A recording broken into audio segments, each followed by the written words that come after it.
नमस्कार। आपकी समीक्षात्मक स्नेहिल टिप्पणी हेतु एक कहानी साझा। शीर्षक है 18 किलोमीटर का सफ़र। आकाश बार बार घड़ी देख रहा था और उसके माथे की सिलवटें साफ कह रही थी कि उसे इस तरह इंतज़ार करना कितना खर रहा था। तभी बस स्टॉप पर एक बस आई जिसकी तरफ लपक कर वो आगे बढ़कर खड़ा हो गया।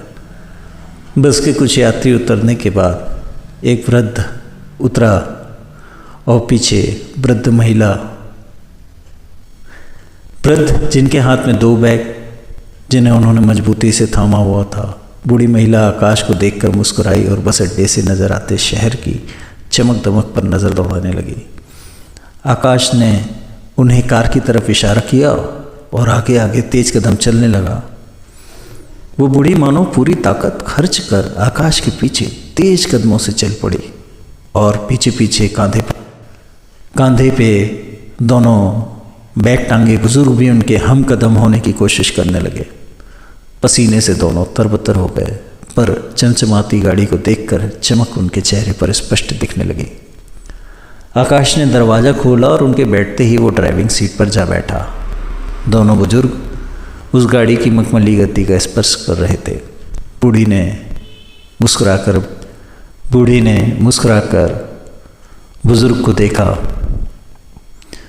पसीने को गमछे से पहुँचते हुए प्रत्युत्तर में बुजुर्ग भी मुस्कुरा दिए। आकाश ने गाड़ी को जो ही रफ्तार दी, उसके चेहरे पर अजीब सी भाव आ जा रहे थे। कभी नाक से कुड़ती, कभी तेज भावें कमान सी हो जाती जरा भी ट्रैफिक को देखकर। वहीं पीछे बैठी बूढ़ी लगातार बोले जा रही थी। कभी सफ़र का किस्सा बयां करती तो कभी कहती, इस पे बैठो तो खटिया की याद आती है। बूढ़ा बुजुर्ग वो खुरदरी खटिया और उस मखमली सीट की असमानताओं को सोचकर मुस्कुरा रहा था। बूढ़ी थक ही नहीं रही थी बोलते बोलते। और उधर आकाश ट्रैफिक सिग्नल पर रुकते ही गाड़ी से बाहर चारों तरफ निगाह दौड़ा कर देखता और अजीब समूह बनाता। देखते ही देखते कई सिग्नल 18 किलोमीटर का सफ़र खत्म हुआ। गाड़ी में 3 सवारी थीं। गाड़ी में 3 सवारी थीं, पर सिर्फ वो बूढ़ी ही थी जो लगातार बोले जा रही थी। पिछले 18 किलोमीटर के सफ़र में बाकी दोनों लोग मुंह बधिर से बैठे रहे। बुजुर्ग का पसीना तो सूख गया था ऐसी गाड़ी में बैठते ही, और अब ठंडा सा हो गया जिस्म उसका। कभी वो आकाश को देखता, कभी बूढ़ी, और फिर उस गाड़ी की अंदरूनी चमक दमक को। ऑटोमेटिक ऊपर नीचे होते शीशे, हैंडल पर लगे सॉफ्ट पैड और गाड़ी के डैशबोर्ड पर रखे महंगे सिगरेट के पैकेट। उस सुंदर से लाइटर को देख अपने खीसे में रखी बीड़ी की पैकेट और चाबी छाप माचिस की डिब्बियों को टटोलता। उन दोनों के मन में तीव्रता से कई बातें आ रही थीं जिनसे अनभिज्ञ बूढ़ी बस बोले जा रही थी। उसके मन में छुपी बातों में जैसे कोई विराम, ट्रैफिक सिग्नल था ही नहीं, प्रत्युत्तर की भी नहीं कोई खोज थी।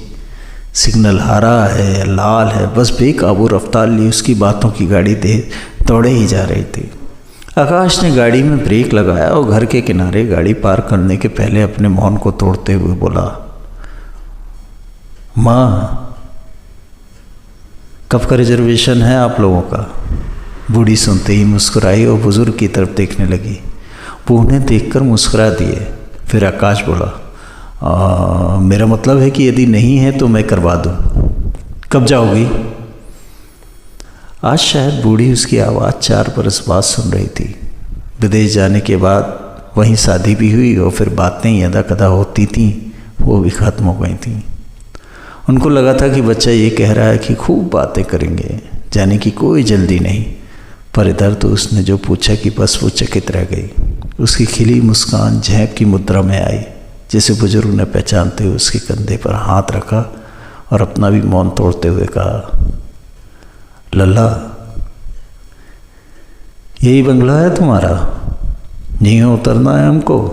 आकाश को मनचाहा उत्तर नहीं मिला तो प्रश्न के जवाब में उसने बेमन से सिर हिलाया और उतर के दरवाज़ा खोल दिया। उतरते ही बुजुर्ग ने बैग उतार कर ज़मीन पर रखे और गमछे से सीट साफ करी।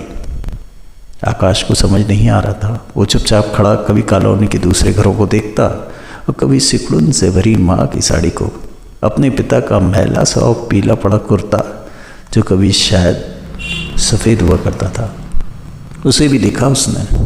उसे लगा कि उसे देखते हुए उसके बुजुर्ग पिता नहीं देखा, किंतु वे उसे देख रहे थे। देख रहे थे कि क्या बात उसे परेशान कर रही है। वो और कुछ बोलने को हुआ कि तभी बुजुर्ग ने उधर से जाती एक टैक्सी को आवाज़ देकर रोका। आकाश की समझ में कुछ नहीं आया। टैक्सी की तरफ बढ़ते हुए वो बूढ़ी से कहने लगे, देख ले तेरे लल्ला का बंगला और ये बड़ी सी गाड़ी, नज़र भर देख ले। फिर टैक्सी में बैठते ही जेब को टटोल कर एक 500 का नोट निकाल कर बुजुर्ग ने आकाश को दिया और कहा, ले बेटा, गाड़ी गंदी हो गई होगी तेरी, धुलवा लेना, खुश रहना। हमें तो बस अपनी मेहनत की चमक देखनी थी, वो हमने देख ली। प्रश्न चिन्ह लिए बूढ़ी अब मौन थी और पास रखे बैग को टटोल टटोल के महसूस कर रही थी।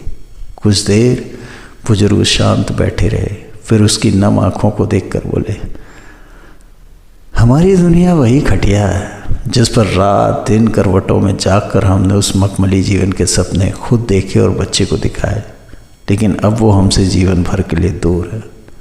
तुम्हारी मीठी बोली में रस बरस बरस के फूट रहा था स्नेह और प्रेम का, वहीं लल्ला की गहरी खामोशी बात आ रही थी।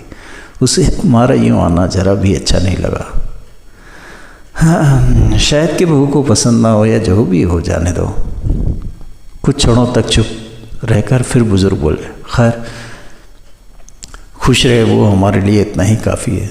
हमारी मेहनत से हमारी बगिया में फूल खिला है, माली को फूलों की खुशबू मिले ये ज़रूरी तो नहीं। बूढ़ी अश्रुपूरित नयन लिए सिर हिलाकर मौन सम्मति दे रही और 18 किलोमीटर का सफ़र यहाँ पूरा हुआ। अनुराग त्रिवेदी एहसास। और इस सफ़र में मेरे साथ बने रहने के लिए कोटि सा आभार।